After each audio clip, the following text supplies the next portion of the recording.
they all unite in front of the bodies of the thoracic vertebra. Underline it. In front of the bodies of the thoracic vertebra.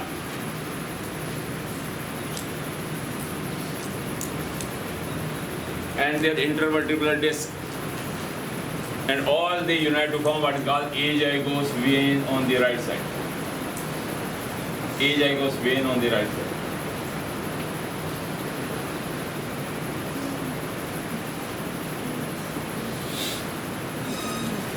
And below this azygos vein is accompanied or continuation of the lumbar azygos from the abdomen. In the lumbar region also, in the abdomen also, there is a lumbar azygos vein. So both are connected. Or the venous blood from the abdomen is also coming into the azygos vein of the thorax on right side. Then this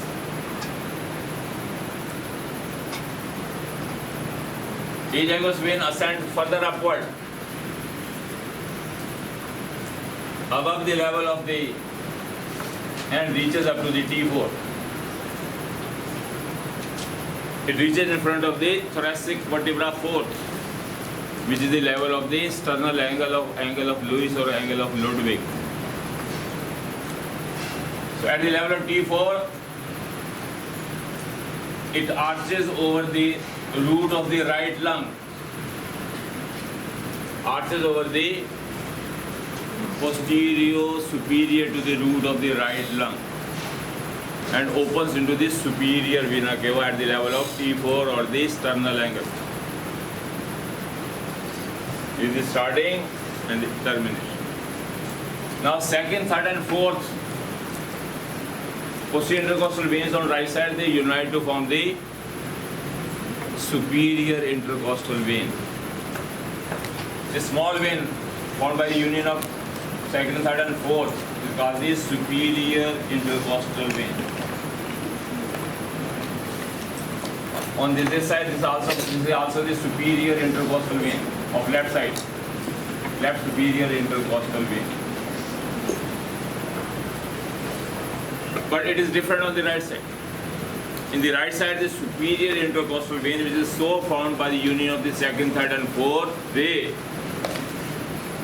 open into the azygos vein.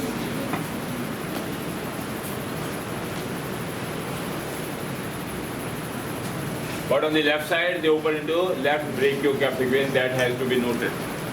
It is different on both the sides. Superior intercostal veins on right and left side, they open differently. On right side, it opens into the azygos vein just before it opens into the superior vena cava, while the left one will open into the left brachiocephalic because it was nearby. Because azygos vein is very far away. So that is the venous drainage. Now the subcostal vein, it will open into the lumbar vein, which is coming from the abdomen. And subcostal vein, along with the lumbar vein, which is coming from the posterior abdominal wall, it ultimately opens into the azygos lumbar vein.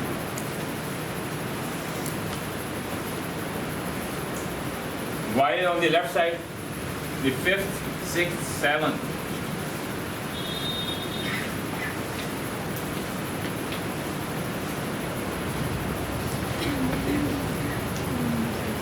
they accompany and they form a separate vein. It's called the accessory hemiazygos vein. Accessory hemiazygos vein. And this vein crosses in front of the T7 vertebra to open into azygos vein on right side. Note the level T7. Accessory hemiazygos vein crosses from left to right at the level of in front of bodies of T7.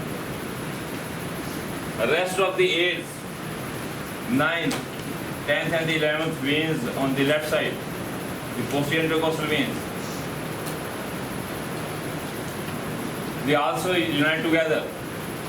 They also form a separate venous system. It's called the hemiazygos venous system. This is called hemiazygos vein. Hemiazygos vein. And this hemiazygos vein on left side, it crosses in front of iliac to open into the azygos venous. So this is the full-fledged diagram you have to make. You have to practice for so many times, then it will be on your fingertips. The applied anatomy of the azygos venous system is the azygos lobe of the lung. Azygos lobe. As we know, this azygos vein, it arcs over the root of the left lung. Normally, it remains separated from the root of the lung.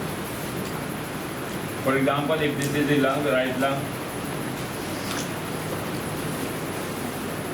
and this is the hilum from where the spectra are going in and out, azygos vein ascends behind the root, arches in front of it, the root of the right lung, and then it opens into the superior vena cava. That is the normal termination of the azygos vein.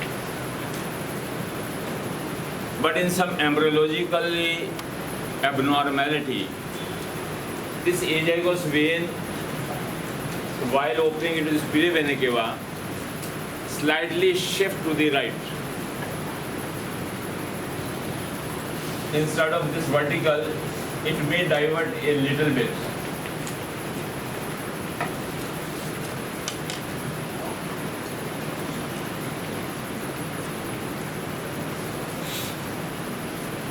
And the visceral pleura, which is covering the right lung, especially the apex of the lung,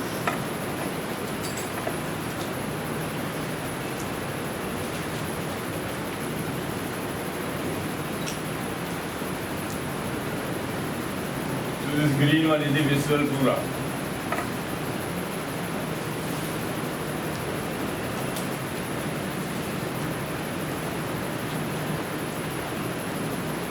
So instead of touching the medial surface of the apex of the lung, normal azygos vein lies over here.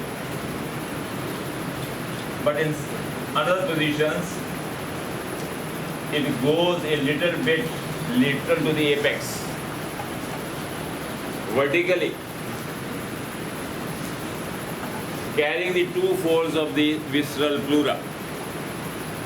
It dips into the substance of the lung, or it is embedded in the or incarcerated in the substance of the lung tissue, and at the root of it,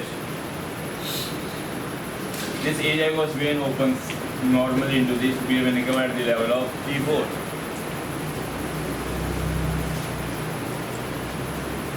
So this double fold of the pleura, which is carrying at its base the azygos vein, this double fold is called the mesoazygos.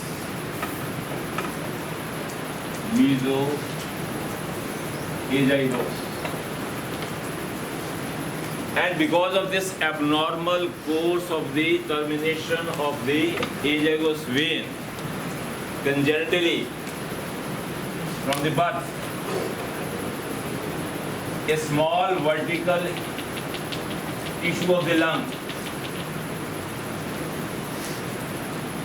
gets separated from the apex of the main lung.